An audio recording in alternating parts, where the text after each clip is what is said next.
Hi, my name is Joelyn J. Golong, 21 years old, and student of ASAT College in Dasmariñas. Um, my course is Office Administration, and I rendered 300 hours in OJT. My department was Marketing.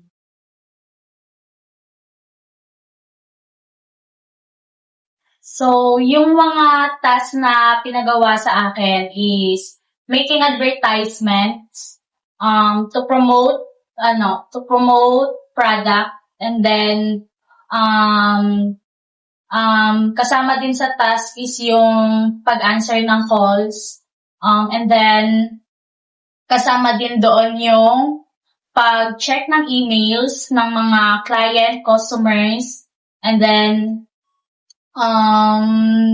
inanuhan din sa task namin na nagsasagot kami ng mga emails.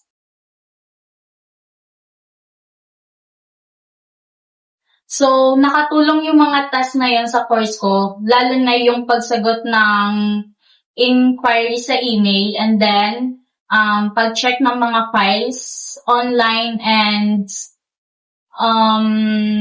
nakatulong din siya for me as office administration student, especially sa mga advertisement. So, makakatulong siya sa akin kapag dating ng panahon na magkakaroon ako ng trabaho. Kasi nga, alam ko na yung pagmamanage ng oras, and mas makaka-lessen yun sa magiging possible problem kapag usapang working hours na.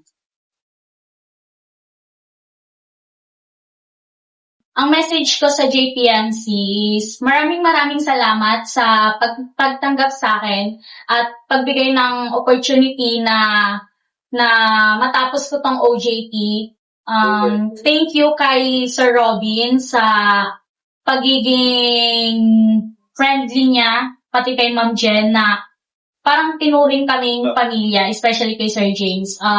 Hindi lang kami basta OJT, tinuring din kami, lalo na si Ma'am Jen, na parang anak na kailangan sabihan para mas matuto.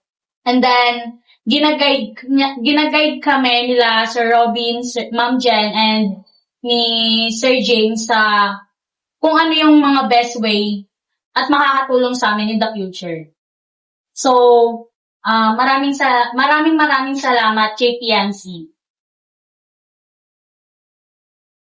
Sa mga next interns, do your best. And do your best.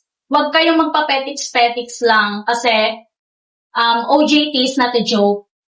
And dito nyo na masusukat yung lakas ng loob at kakayahan nyo para makapunta kayo sa best way ng buhay nyo. Thank you po.